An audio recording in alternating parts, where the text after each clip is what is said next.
20 August 1947, Lüneburg, Germany. After more than 8 months on trial, 23 defendants, who either participated in a deadly Nazi euthanasia program, killing mentally ill or physically disabled people deemed unworthy of life, or who conducted cruel, painful, and often fatal medical experiments on thousands of prisoners without their permission in the Nazi concentration camps during World War II. Hear their sentences read. Thanks to the gruesome testimonies of dozens of witnesses, the world finally learns the truth about these devastating and inhumane experiments. One of those who performed these pseudo-medical experiments is an Austrian physician named Wilhelm Beiglböck. Wilhelm Beiglböck was born on the 10th of October in 1905 in Hochneukirchen, then Austria-Hungary. He studied medicine at the University of Vienna, and in 1933 he received his doctorate. In 1933, Beiglböck joined the Nazi Party, and in 1934 he joined the SA.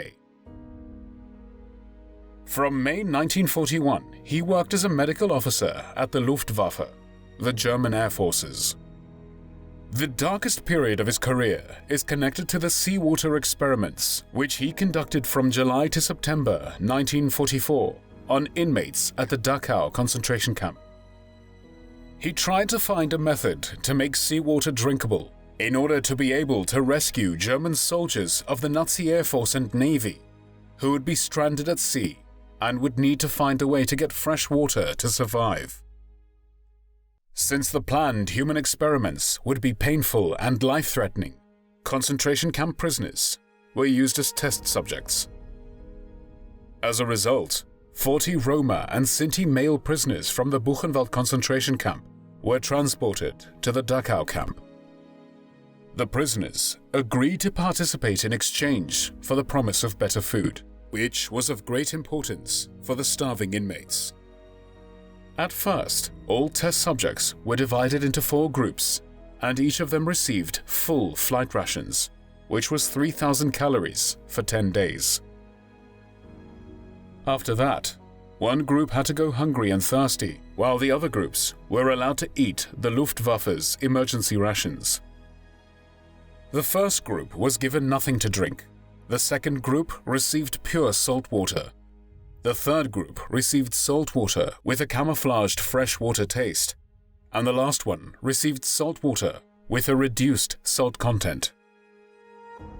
The experiment lasted 10 days and resulted in extreme thirst, convulsions, and delirium. Since seawater deprives the organs of fluids, the prisoners felt very ill. Their bodies dried out, and their kidneys, intestines, and liver failed. The inmates were so desperate to find a source of fresh water that they would start to lick the freshly mopped floor. They also lost a lot of weight and finally got a fever and felt so weak that they could not stand up. Most of them even received punctures of the liver and spinal cord.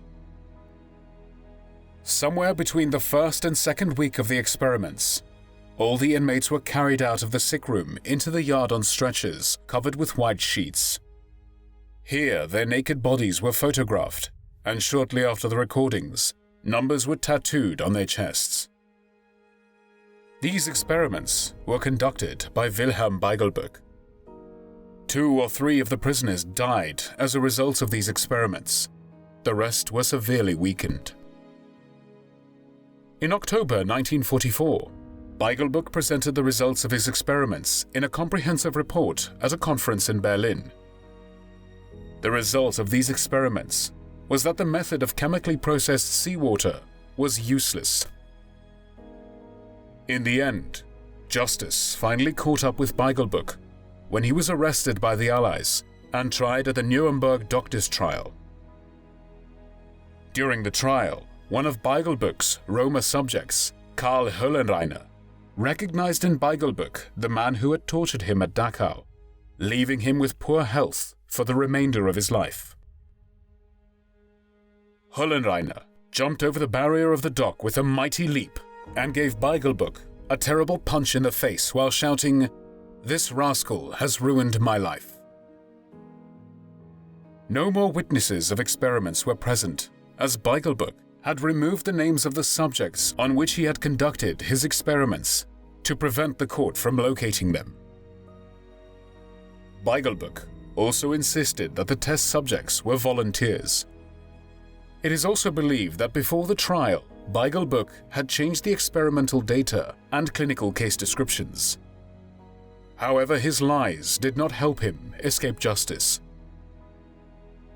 In August 1947, Wilhelm Beigelböck was convicted of war crimes and crimes against humanity and sentenced to 15 years imprisonment.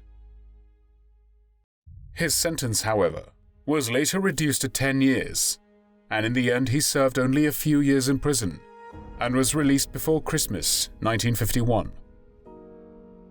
Because Beigelböck's license to practice medicine had not been revoked, he became a chief physician at the hospital of Buxtehude, where he worked between 1952 and 1963. However, his dark past haunted him until his very end. Wilhelm Beigelböck died at the age of 58 on the 22nd of November 1963, when he was found dead in a stairwell. Circumstances of his death suggested a suicide, but rumors of murder arose due to the threatening letters which he received until the end of his life. The main heir of his fortune was Stille Hilfe, meaning silent help, an organization for arrested, condemned, and fugitive SS members. There were no tears shed for Wilhelm Beigelböck.